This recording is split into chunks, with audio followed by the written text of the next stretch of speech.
우리나라는 OECD 국가 가운데 아이를 가장 적게 낳는 나라입니다. 인구 구조상으로도 당분간 출산 증가를 기대하기 어려울 것으로 보이는데요. 그렇다면 우리나라의 신생아 출산율은 왜 이렇게 낮은 걸까요? 다음 세대 연중기획 한국교회가 살립시다. 오늘은 저출산 문제의 원인을 알아봤습니다. 김인혜 기자입니다. 아이를 적게 낳는 것이 미덕인 시절. 하지만 이제는 상황이 역전됐습니다. 합계 출산율 0.88명, 세계 최저 수준입니다. 최근 10년간 저출산 해법에 쓴 돈이 100조 원이 넘지만 이 문제는 풀리지 않고 있습니다.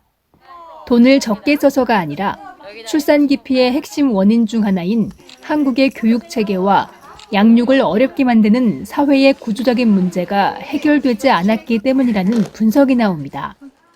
자녀 양육비 문제, 교육비 문제가 많이 든다. 쉽게 말하면 돈이 많이 든다는 이야기죠. 맞벌이 부부가 늘어다 보니까 그만큼 아이를 돌볼 시간이 부족해지는 어떤 문제, 시간의 부족 문제가 또 하나 큰 문제가 될 것 같고요.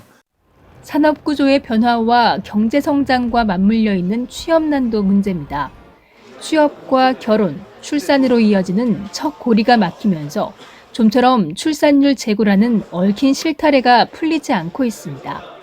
더욱 심각한 것은 2016년 이후 나타나고 있는 결혼한 여성의 급격한 출산율 하락세입니다. 새롭게 혼인시장에 진입한 8, 90년대 출생 젊은 층의 경우 결혼을 해도 아이를 낳지 않는 경향이 나타난 겁니다.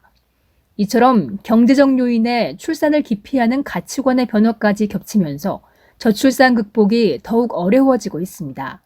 좀 더 개인의 생활 중심으로 또 설사 결혼을 하더라도 부부 중심으로 이렇게 생활하는 가치관이 전환하는 것들 이런 것들이 이제 좀 복합적으로 작용하다 볼 수 있겠습니다.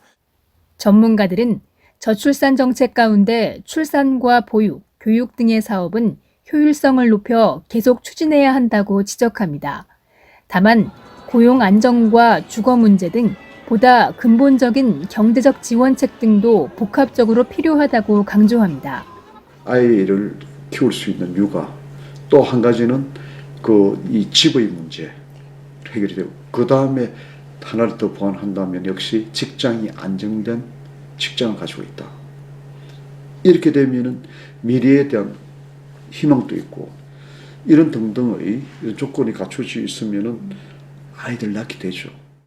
자녀의 수는 줄었지만 키우기는 오히려 더 힘들어진 세상. 여러 가지 원인이 복합된 저출산 문제를 해결하기 위해선 눈앞의 휴가만을 노린 정책보다는 근본적인 대책 마련이 시급합니다. CTS 뉴스 김인혜입니다.